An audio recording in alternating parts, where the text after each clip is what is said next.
Welcome to Be Bold Branding, where we discuss the power of differentiating yourself through your own unique story and standout personal brand. Today, we're talking with a gentleman who helps podcasters get more listeners, downloads, ratings, and reviews. We'll talk about how he does that and how his personal brand positions him for success in the podcasting world. I'm Tanya Eberhard, founder of BrandFace, where we help business stars differentiate themselves, and we do that through personal branding. And I'm Michael Carr. I'm the COO of BrandFace. I was actually a client before I became a partner in the company. We're the only comprehensive personal brand building system across the globe. And we do Be Bold podcast to help people and entrepreneurs take the fear out of putting themselves out there, just like the guest that we're going to introduce to you next. All right. So Adam Adams is the founder of GrowYourShow.com, where they help podcasters get their message out to the world. He says the reason most podcasters fail is a lack of marketing, which is why his niche is to manage that critical piece so podcasters can have more listeners, downloads, ratings, and reviews. After selling his real estate podcast, he launched the Podcast on Podcasting, which is ranked as the top podcast to help who? Podcasters. All right. Welcome to the program, Adam. Hey, it's good to be here. Thank you. You're so welcome. Yeah. We're excited to have you because this is a passion of ours too.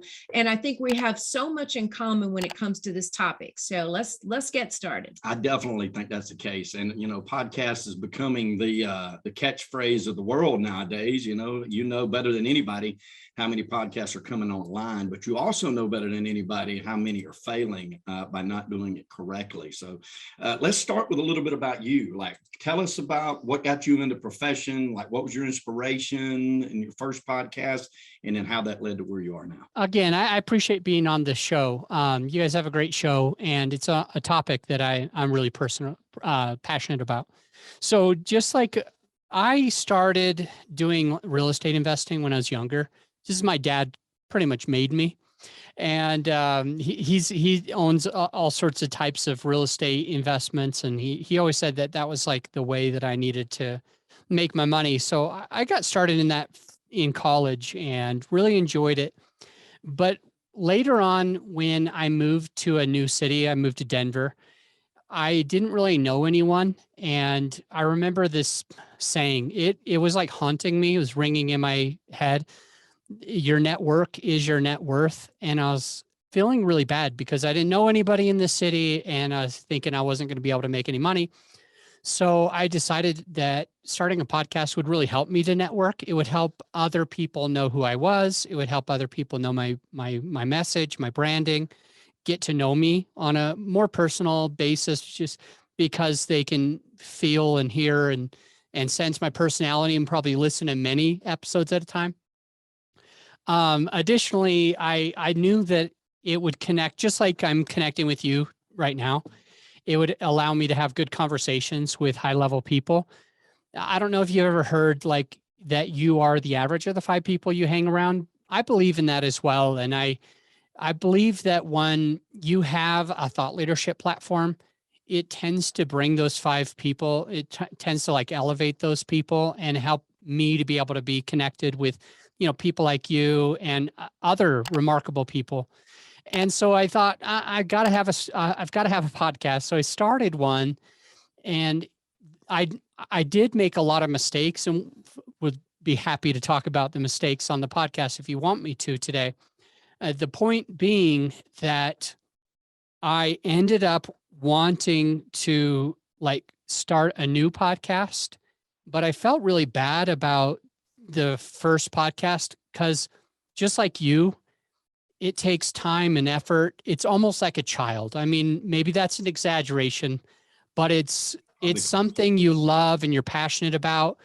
And I didn't want to just kill it.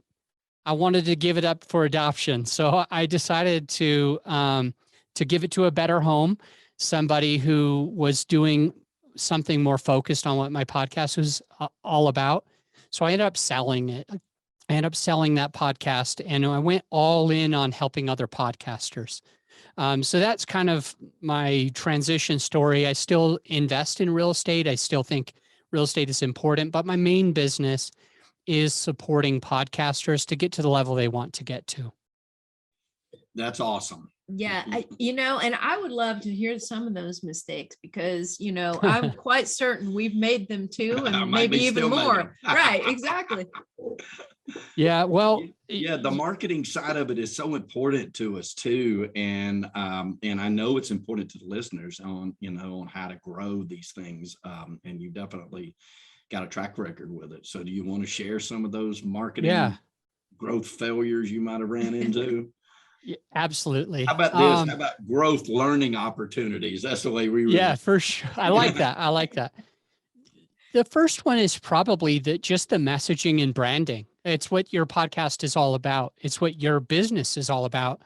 I made a huge mistake there. And I think that this is beneficial to anybody starting a podcast or even starting a business. Hopefully they're doing both, but because I think they really can help, each of them can really add on top of each other and like compound. But the main thing is the messaging. I remember doing more what they call like ready, fire, aim. And the reason I did that is because I had heard ready, fire, aim so many times. People were like, don't overthink it, just start. You can always change your name later. You can always rebrand later. And so I believed those fallacies. I believed that was really like what I was supposed to do, is just have a podcast and automatically I was going to be famous and automatically it's going to make millions of dollars. But the big mistake is not really understanding my avatar, like understanding who it is that I want to attract and what they need and like how to attract them. And I made the podcast more just about good conversation. Like it's almost embarrassing because now that I teach podcasting, it's a mistake that I'll never let a client make, but this is one that I legit made. I started a podcast simply just wanting to have a podcast, wanting to grow my network. And I didn't take those critical steps to ready, aim, fire. I went ready, fire, aim. And I just started a podcast on a subject that I was good at. It was called creative real estate. This is because in the past, I had no money. And I still wanted to invest in real estate. And I think that it's not okay. It's not okay to say that I'm not going to do it because I don't have money. It's not okay for me to say I can't. So I wanted to give that message to other people. But at the same time, really who I wanted to attract was a high net worth individual, because I had been doing that for a long time. And now I had money, but it was all invested in my real estate. And so what ended up doing is helping other poor people, no offense, helping other people that needed creativity to be able to be involved in real estate versus people that wanted to passively invest their money with somebody like me. And so I spent a lot of time just kind of running my head into the brick wall, making these mistakes, adding value to the world with something that I was passionate about, but it didn't serve my business because I made a mistake on the branding. And so I had a podcast called Creative Real Estate Podcast, which directly attracts somebody without that capital. And so I decided it's still an important, mission. It's still a good podcast. I still love my baby. I don't want to lose it. So I did end up selling it, but that was the biggest mistake. The two other mistakes were number 2 and number 3. Number 2 is that I didn't dare to monetize. I know it sounds like ridiculous, but I actually believed that if I was making money with my podcast, that I would be a sellout and I wouldn't be doing it for the right reasons. And I just had this impression that if I had ads or if people knew that I was making money because I was podcasting, that they would stop listening because I was somehow a bad person who was a greedy asshole or whatever, a sellout. Right. And so that was a second mistake where the podcast was actually costing me money and time, but not feeding my wallet. Mm-hmm. And the third and final mistake that I'll I'll share is that I didn't dare invest in the podcast. Like I was fearful in part because the podcast wasn't monetizing itself. Sure. But I felt like if I put money to grow this podcast, then I will be losing money. It felt more like an expense than an investment. And now, like with our clients, like when we're supporting somebody starting or growing a podcast, that is a big critical piece that we're really good at now. We understand that a podcast has a purpose and you can make money with it. And if you don't feed it, if you're trying to go on a trip, for example, it's around the holidays right now. I'm about to take off, tomorrow with my family, and I have to put gas in my vehicle. Mm-hmm. If I don't fuel the car, I'm not going to get anywhere.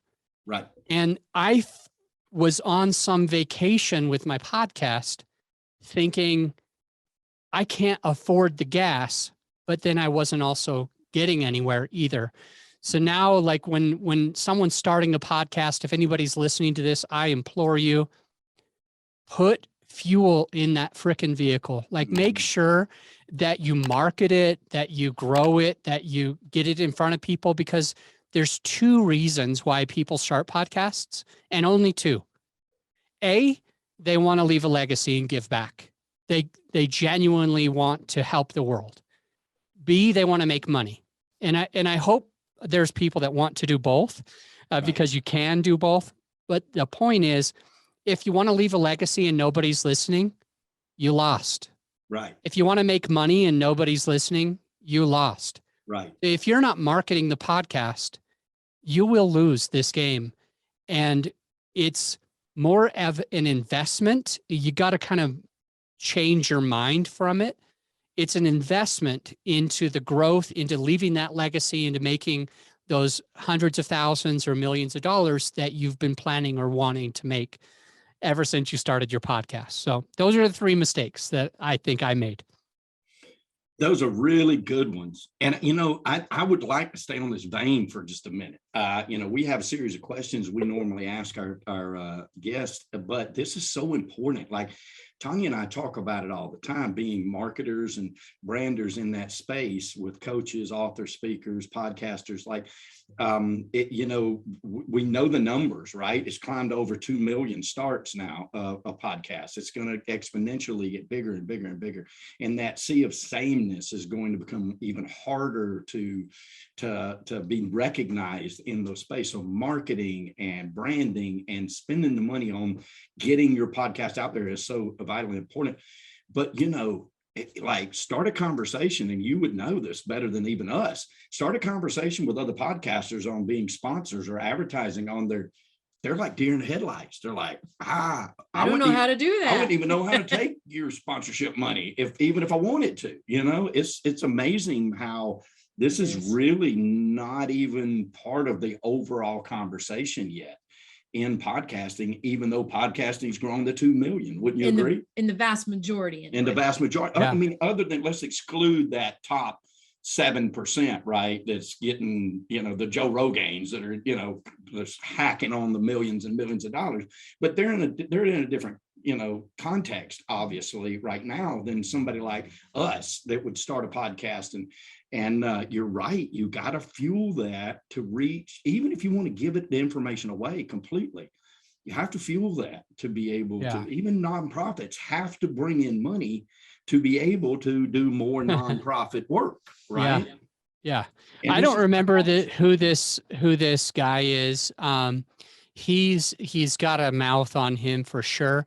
He's extremely wealthy, and I wish I could pinpoint who it is, but the point is he got up on stage and he was like sweating, spitting, sweating, and his face is just bright red. And he starts screaming at the audience, like, why do you effing not like want to make money? Like, if you make money, then you can be putting money to charities. You can be building houses for orphans. There's so many things that you can do it's endless. If you're here because you want to do good, you have to make more money. Like it is something that most of us US people feel is like, if we somehow make money and we're like rich or whatever, then we're almost like not humble. We're not godly. And it makes us feel like we're bad people because we're making money. But the more you make, like this guy was saying with his, face bright red, the more we make, the more good we can do in the world. Sure. I agree with that 100%. 100%. It's amazing, really. It's a great message right now. I think it'll resonate with people in a short order of time because of that. Because the fallout rate on podcasts is astronomical. It's huge. People do realize it. Number one, it is a labor of love. We've got many friends that started podcasts, and they've started with the goal: I'm going to do my podcast, and I'm going to do it for a year. And I'm going to see what's happening. And some of those after a year have gone away. And some of those are like, I'm so glad I stuck it out, so it is a labor of love and can start out that way. But then the monetization of that is so very important in its longevity. So it is. Well, and let's kind of take that back to, your existence in this space. You say most podcasters fail due to marketing and branding, and you mentioned that as well. And we find that is probably the biggest issue that we run into, is people defining who they are. And we have 5 very important questions that every great brand must answer, Adam. Let's do it. We're going to ask those to you here in just a moment. We're going to ask those to you, but it all begins with your why. Why should people listen to your show in the first place?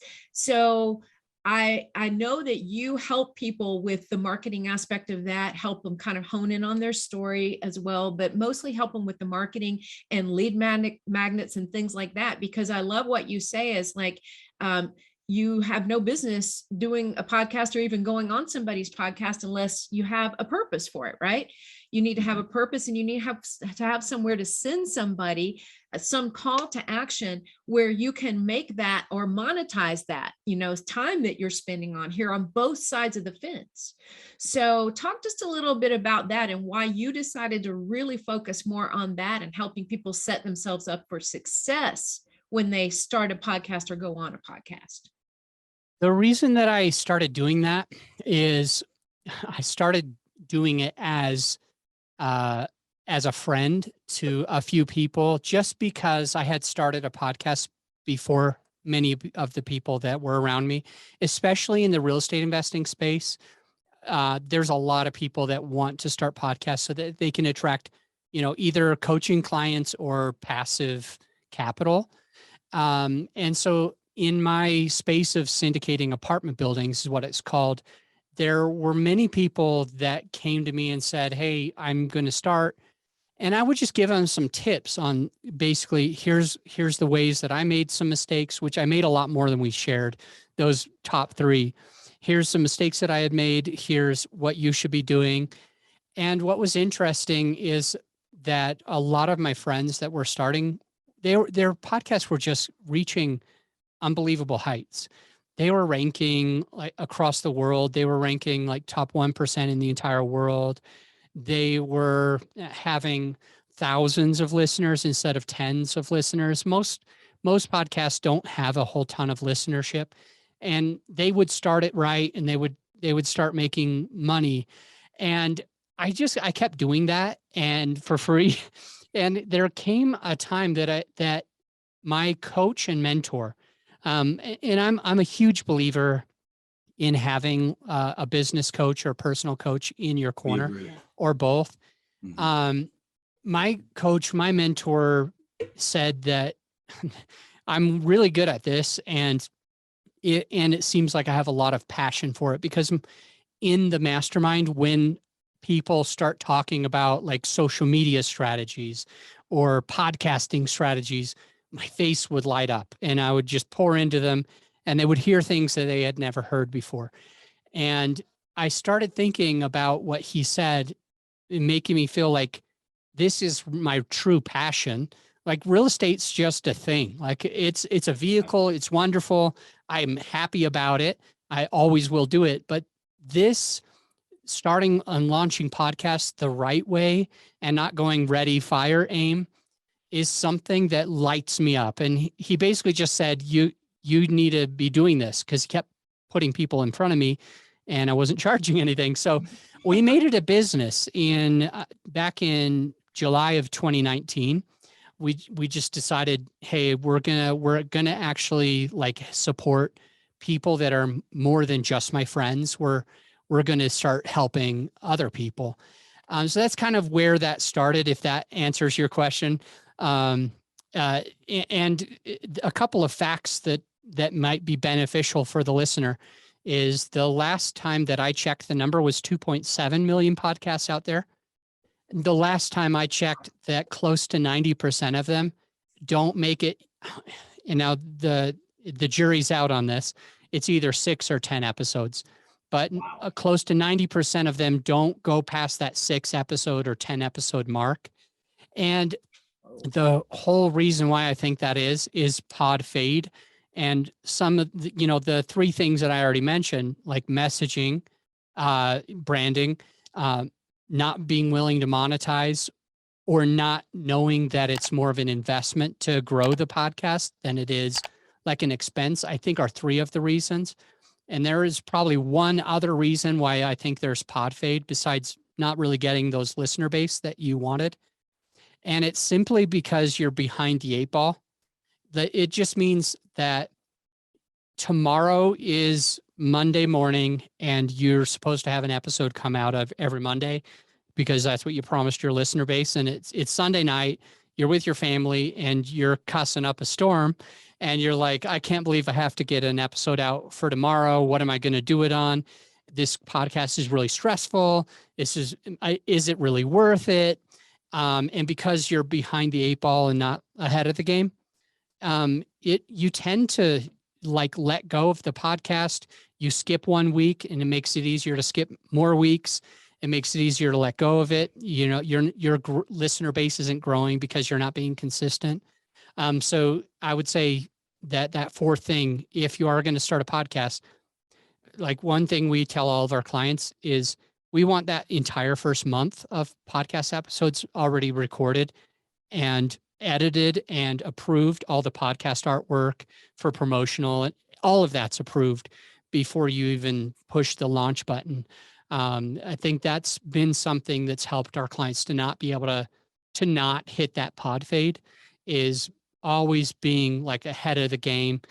They can have COVID, they're fine. They can go on a vacation, they're fine. They're always going to produce because they're several weeks ahead. So I love that, actually. In any business, because we deal with so many different entrepreneurs, but in any business, the difference is proactive versus reactive. I put out a tip Tuesday, every Tuesday, just a little short 20 or 30-second video about, what you can do for your business. And I actually shot one for 2 weeks from now on being proactive versus reactionary, because so many people just live reactionary. And I think that's the greatest advice that you can give people to help. You got to be prepared.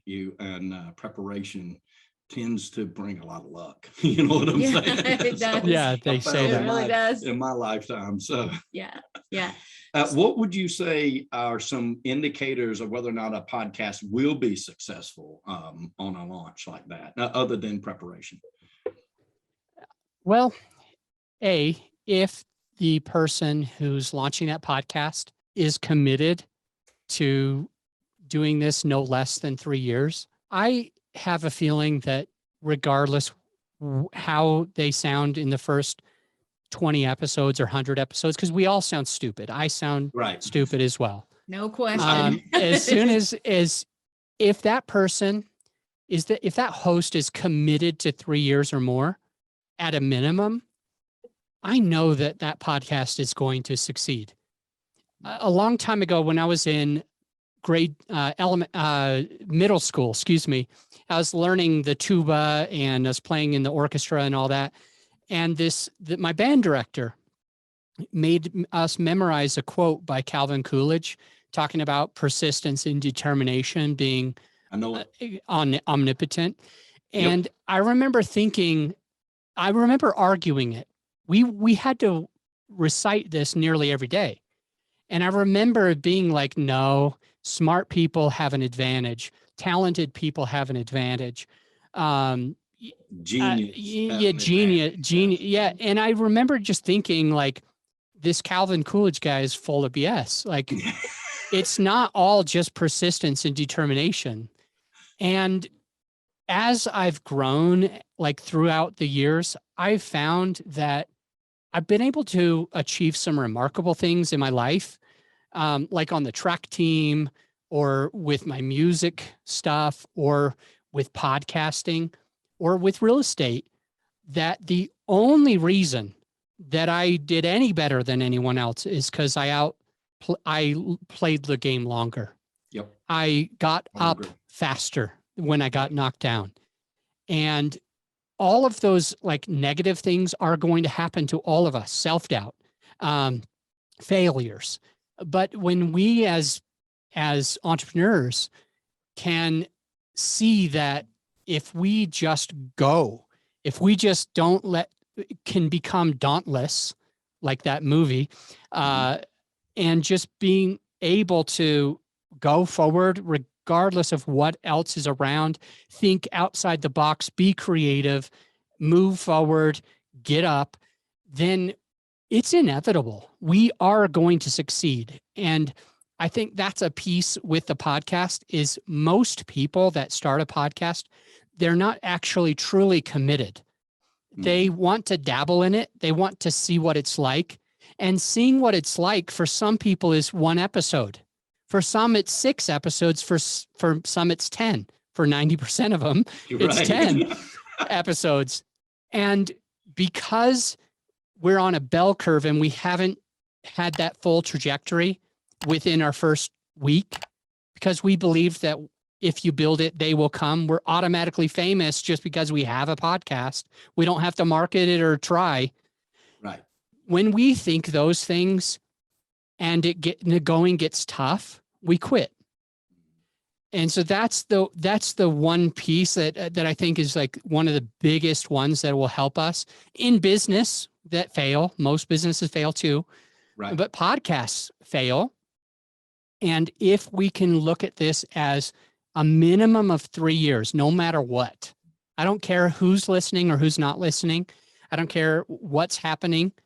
If I continue with this podcast for at least that amount of time, you will be successful. You will gain 1,000 true fans, which there's a book about 1,000 true fans. Being that you can make all the money that you ever needed with you don't need 1 million. No, you don't need 100,000. If you have 1,000 true fans that know your heart, that know where you're coming from and how you can help them, you will definitely be successful. And it all takes persistence and determination. Yeah, I really like that a lot. I like that a lot. My dad actually, he was in the car business. He had the end of that speech on a plaque in his wall in his office, and I used to read it all the time. Genius alone is an unrewarded genius is almost a proverb, right? And then he goes on and he talks about education alone will not. The world is full of educated derelicts, but persistence alone will lead to your success. I remember that reading that forever. So it's funny you would bring that up, and that's great advice for anybody, and not only in just podcasting, but like you said, any business. If you're committed from ups and the downs and all of it, it doesn't matter how many times you get knocked down, it matters how many times you get back up, then you're going to be successful. I love that. Making me think of marriage too. Yeah, right. Or anything that can be, a hard plow, right? Yeah. It's so true. It's so true. Well, hey, we want to ask you some questions because marketing is so important. Branding to us is we're passionate about our branding. That's what we do. We believe in branding first, marketing second. Once you have your message set, once you know and you have defined your ideal customer, then you can market directly to them. It sounds to me like we have such synergy in that thought process. So we want to ask you a few questions about your brand, which is fantastic already, right? The first one is, what do you think sets you apart from others in your industry? The main thing that sets Grow Your Show apart is that we are able to guarantee that you're going to be ranked in the top charts of Apple. And the way that we do that is marketing in a way that no one else in the podcast space is doing. And this is super helpful for anyone in business, but this is the way that we're getting our podcast clients ranked. We do private message campaign. So I have a team of virtual assistants. They'll log into an account on social media, and they will private message as a third party on behalf of our clients. And the reason why it works, the reason why this makes us stand apart is because we hit these 5 things, and the 5 things actually start triggering algorithms. So even you two, you've got a podcast, you definitely want to listen up because this will support the growth in a exponential direction.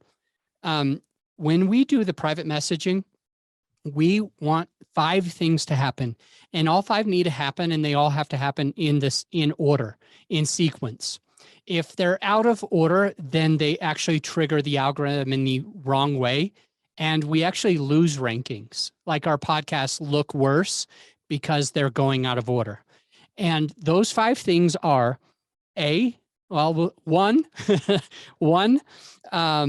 getting people to subscribe or to follow the podcast. Number 2 is you have to have those people, this is critically important that it's not other people downloading the podcast. Just simply having download numbers will not help you, as it's going to help you when it's your subscribers are the ones downloading. It's relevant. Yeah. The third one that we've noticed in our algorithm hacks is that we need to get those people that are downloading to actually listen through the podcast. If you're getting high download numbers, but people are not actually listening through, then it's working against you. It's actually taking you into something that I call being shadow banned. Like your podcast people can't really find it unless they search the exact name of it. And so you want those people that are subscribed, and number 2, that are downloading, to 3, actually listen to the podcast. The algorithms will see that. The 4th one is that you're getting social proofing. This just means ratings and reviews. This means that people that are listening are taking action. They're actually saying something about the podcast. And by the way, they're not saying something about your personal character. They're not saying, I met her at an event and she's cool. Right. They're talking about about the actual podcast itself and the value that the podcast has.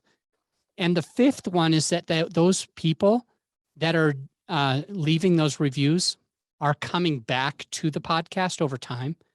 When we hit all 5 of these, we actually boost our podcast into the algorithms, which make us ranked. And our clients, 100% of the ones that are paying to be in top 1% are literally top 1% in the world. Like, this is a guarantee that it's a money back guarantee. We don't fail at this, and we're good at it because of these 5 things. So in short, because I think this is valuable, in short, those conversations that we're having in the DMs with people on social, we first start an organic conversation. It feels totally natural. It's not spammy. It doesn't have links. It's not telling people stuff in the DMs. It's asking people. It's connecting with people. As we do that, and we finally get to a couple of months down the road, that new conversation, that new friendship sparks into a place where we're recommending a friend's podcast that they think might be valuable. And we ask them if they would like to have the link. We'd be happy to send it to them. When they say, yeah, go ahead and send me the link, we say, okay, here's that link that you asked for. After you listen to it, let me know what you think. So we're getting that person to now subscribe or follow. That was number 1. Now they're actually listening because we're asking for their feedback.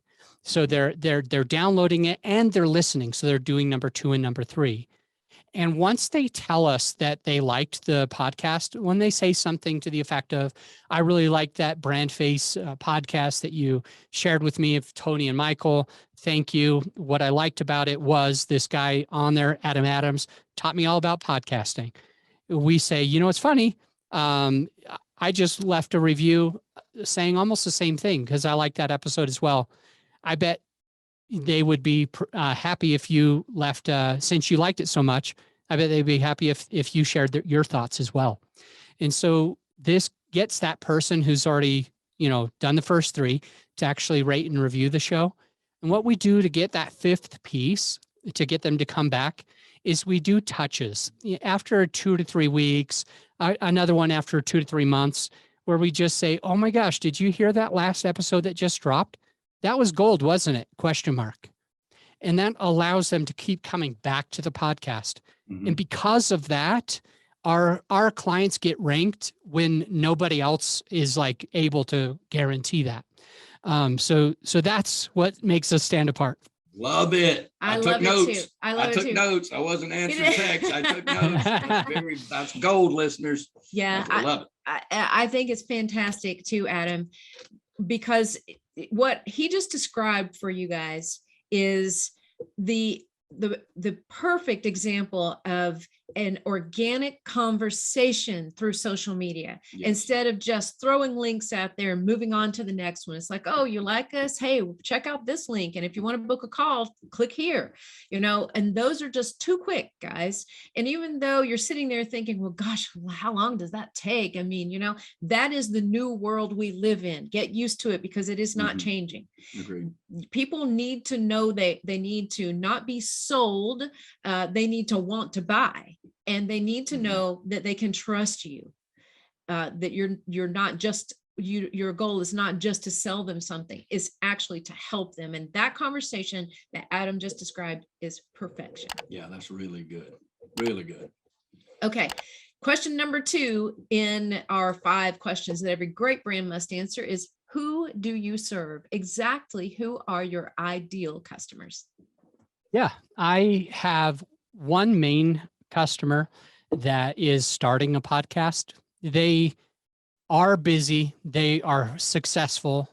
They can afford our prices, by the way. They're busy, they're successful, and they want the easy button for their podcast. They want to be able to know that it's going to get ranked, that it's going to have listener base, that people are going to rate and review it. They want to know that all of the back end marketing is being handled for them. So that's our main client, is somebody who's starting a brand new podcast. And they're in a good financial position and they need the easy button because they know they're not going to keep up with it if they have to learn all of the stuff. The second avatar, if you will, is somebody who has had a podcast for a while. And like I was, when I told you I was running my head against a brick wall, they are feeling like they're wondering if this is even working. They have felt a little bit of that frustration, and they need to be able to offload that stuff to someone that they can trust and know that their podcast is going to grow as a result. So those are the 2 avatars that we serve. Love it. Perfect. I love it. And our third question is, how do you serve them? And you sort of answered that, but if you want to articulate it again, how do you serve them? Well, we literally are the easy button. We make it so easy that you just press record and everything else is done for you. What ends up happening is our clients press record.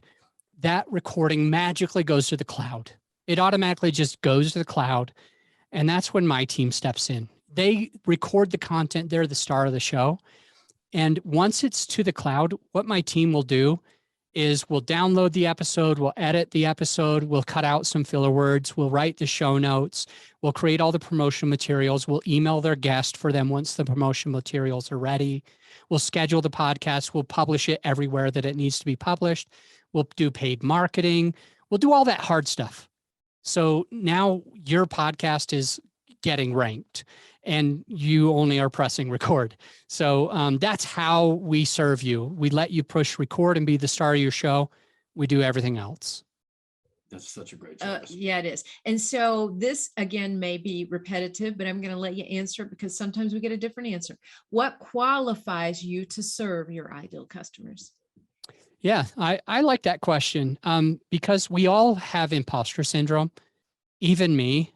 And it's every time I start a podcast episode, every time I'm on your podcast today, there's always this like thing that it's like, who am I? What makes me that person? First off, we need to get over that. But secondly, like to really truly answer is that I just know that we do something that nobody else has been able to achieve. We're really good at it and we love our customers. We love working with the people that we work with and supporting them and hearing the accolades that they give. We are qualified because nobody else really can do what we do. Well, they can, but they'd have to take that whole system that I gave you and implement it. And it's a lot. That is a lot. We can attest. That is a lot. We can not only attest, we are in the exact same boat. It's like, can people personally brand themselves? Yes, they can. How much time and money and knowledge and expertise do they have? Exactly. To put it all in one place. Of experience and those mistakes that you talked about earlier, only mentioning 3, but having no doubt many more that you've already done. You know, I had a mentor before I ask you this last question here, but I had a mentor a long time ago, and he told me, he says, everybody pays to go to school. Like you're going to pay somebody else for their knowledge of already knocking their head against that brick wall, or you're going to beat your head against that brick wall and lose all that time and money. So, you know, choosing correctly of the people, the professionals that you follow behind is so very important for your growth. We're like you, we believe in coaches and mentors, people who've been ahead of us in different things that can really exponentially help you. So you've also, you know, I guess it's sort of a takeaway of exactly what the answer to this question would be, but you haven't articulated it yet, and you're such a good articulator at stuff like this. How does it make your client's life better to use your services? How does it make my client's life better to use our services? I like that question. And I wish that it was something that I had spent time on even before this. And all that takeaway is that if you're listening and if you're me, we really need to spend more time on that, because I'm really good at sharing features versus the benefits. I'm really good at like sharing, these are all the cool things that we do, but I forget like that this actually is a huge benefit to somebody who's busy and successful and just wants the podcast on autopilot. So I'd have to spend more time answering that. But in short, they're going to have a much stronger listener base than if they work without us, which ends up making a lot more money for them. So it's, like I mentioned in the beginning, it's an investment instead of an expense. So one of the big ways that our clients are happy is all of that stuff is handled by a team that they trust, and it puts more money in their pocketbook. I definitely think that all of those things make a customer's life better. I really do. Client's life. Oh, sure. that and more, you know, just taking the burden off somebody. So it's one thing to sit down and, you know, like you said, you want to leave behind a legacy. You also want to make some money, you know, as well. And you sit down and you have these idealistic thoughts, and they're very helpful to other people. You have advice and important things to say that are going to change people's lives, but you don't always have the time to do that and everything else that goes with it to get it out to the people whose lives you want to change. And so to me, that ease of doing business and handing it over to somebody who's been there and done that before, you can't, it's kind of like that old MasterCard commercial, you know, you can, this, it's you know, priceless. Yeah, it's priceless. You know, here's a cup of coffee costs you $2.50, and, you know, this is priceless. And I think it is, it's just time is a commodity. And it's a very important one. And we need to spend the time doing the things we do best. Yeah. And all of those other incendiary things are not always things we do best. Yeah, agreed. All right. Adam, thank you so much for being on the show for us. Absolutely. Your wealth of information just in the short time we've been able to spend together. I loved joining you guys. Thank you so much. You're so welcome. Hey, how can prospects reach you if they want to learn more about Grow Your Show? Yeah. If they are listening to this podcast and you just want to check out the free podcast, we're available wherever they listen. It's just the podcast on podcasting. You can search it super fast and find us. If you're wanting to connect or see what we do or our pricing, everything's found on our website. It's growyourshow.com. And that'll allow you to be able to kind of peruse, see what's going on. And if you'd like to schedule a free call with me, there's a button on the website as well that you can just schedule a little discovery call. That's awesome. Excellent. Excellent. And thank you again, Adam. It's been such a pleasure. Thank Such you. a pleasure. All right. If you guys have questions for Adam, now you know where to reach him. If you have questions for us or questions about your brand, head to discussyourbrand.com and we'll be on the other end of that to talk to you. Yep. And folks, listen, it's all about prosperity, right? That's why we do our podcast. When we say prosperity, we're not just talking about money. We're talking about the full 360 of an abundant life that we truly wish for every one of you. And we know here at BrandFace that prosperity favors the bold. So we say, be bold, folks, especially with your brand. And thank you, Mr. Adam. And thank you, Ms. Tanya. Thank you, gentlemen. All right. We'll see you next time on Be Bold Branding. Brought to you by BrandFace, the only comprehensive personal brand building system across the globe.